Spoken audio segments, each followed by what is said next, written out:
The first thing you need to know about dating, Sokka said, pointing a moon peach wedge at Zuko.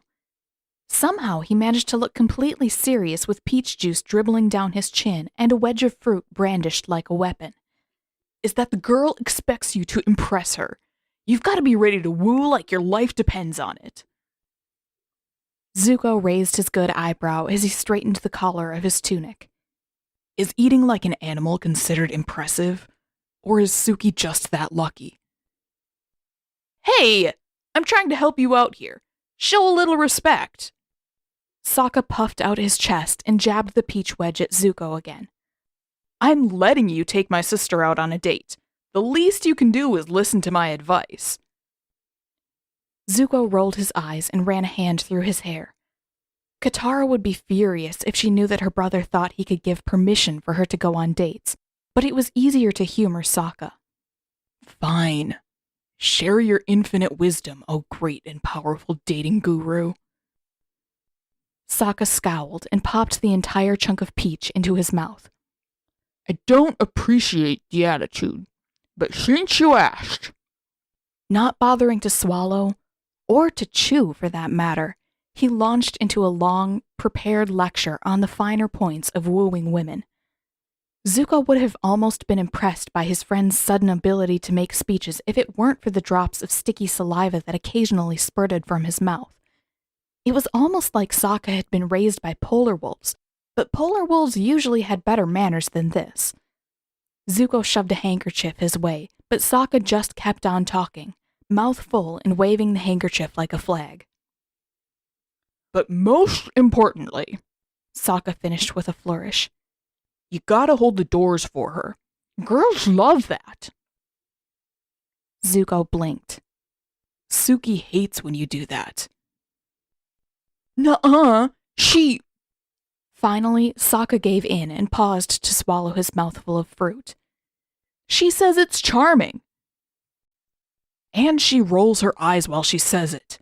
I don't know about you, but when someone rolls their eyes at me, I try not to take them too literally.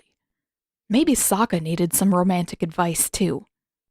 Unfortunately, Zuko wasn't exactly equipped to give advice, and they didn't have many other candidates to turn to.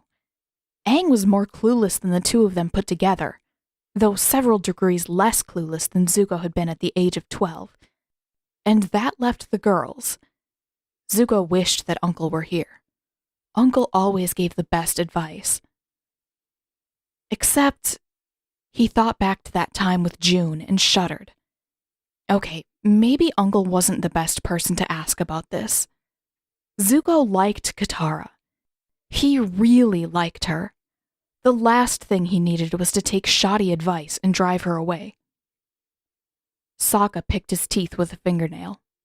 So, where are you taking her? Okay. Now lean your head forward so I can see what I'm doing. Katara dipped her chin down to her chest, and Suki twisted her braid into a knot at the base of her neck. Looking good, Katara, Toph said. Katara caught herself and threw a spare hairpin across the room. Shut up, Toph. Toph rolled onto her back, cackling. You know, that stopped being funny months ago, Katara said, glaring through her eyelashes while Suki worked on pinning her hair into place. You're not even tricking anyone anymore. We just have manners, so we say thank you. Wiping her eyes, Toph sprawled out on the floor. Yeah, you all keep saying that, and it just keeps being funny. Girls. Suki's voice was firm, but there was amusement in her eyes. You look lovely, Katara. She poked her between the shoulder blades. Are you excited? Katara felt her cheeks warm and her heart beat a little faster. I'll take that as a yes, Toph sing-songed. Katara spluttered, but she couldn't argue. She was excited. Her stomach kept doing strange flips and twists when she thought of his smile, and when she remembered his nervous fidgeting when he'd asked her, yes, she was definitely excited. First dates are tricky, Suki said as she fussed with the last few hairpins, checking whether they would hold. They're always awkward, no matter what you do. Katara twisted her head around as far as she could. But you and Sokka... Suki laughed. You've met your brother, right?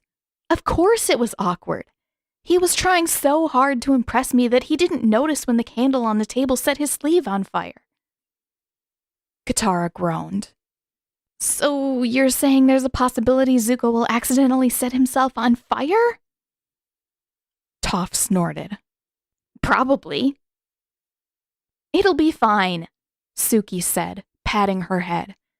Katara couldn't tell if that was meant to be a reassurance or part of the hairstyling process. Just do all the normal first date things and...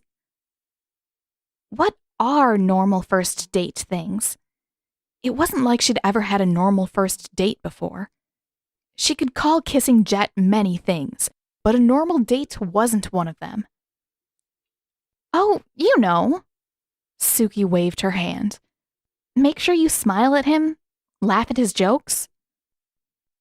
This time, Katara turned all the way around to give Suki an incredulous look. Wouldn't that make it more awkward? Of course not. Suki. Katara stared up at the older girl. Have you ever heard Zuko's jokes? Zuko is funny. His jokes just aren't. It was awkward. Katara was breathtaking. She always was, but even more so tonight. And Zuko couldn't seem to find a compromise between staring at her and pulling his tunic up over his head, never to emerge again. His mouth went dry, and he was painfully aware of his hands. What were his hands supposed to be doing? They couldn't just hang there at the end of his arms, could they? That didn't seem right. Hold the door, Sokka mouthed, flapping a hand to emphasize his point, and both Suki and Toph were making a series of faces and gestures at Katara.